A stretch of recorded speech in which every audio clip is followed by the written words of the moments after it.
দশানী ২৪-এর তৃতীয় প্রতিষ্ঠা বার্ষিকী পালিত। জামালপুর জেলার বকশীগঞ্জ উপজেলা প্রেসক্লাবে দশানী ২৪-এর তৃতীয় প্রতিষ্ঠা বার্ষিকী পালিত হয়েছে। আজ ০৬ ফেব্রুয়ারি রোজ বৃহস্পতিবার দুপুরে উপজেলা মডেল মসজিদের হলরুমে প্রতিষ্ঠা বার্ষিকী পালন করা হয়।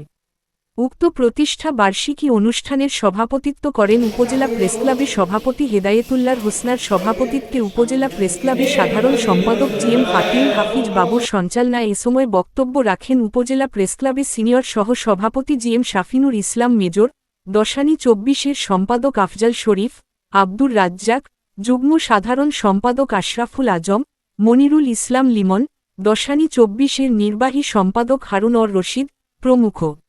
এ সময় উপস্থিত ছিলেন ভোরের কাগজ পত্রিকার বকশীগঞ্জ প্রতিনিধি রাশেদুল ইসলাম রুনি, উপজেলা প্রেসক্লাবের সদস্য রিপন, শান্ত মিয়া, বকশীগঞ্জ মডেল প্রেসক্লাবের সভাপতি এমদাদুল হক লালন। এছাড়াও স্থানীয় সাধারণত জনগণ উপস্থিত ছিলেন।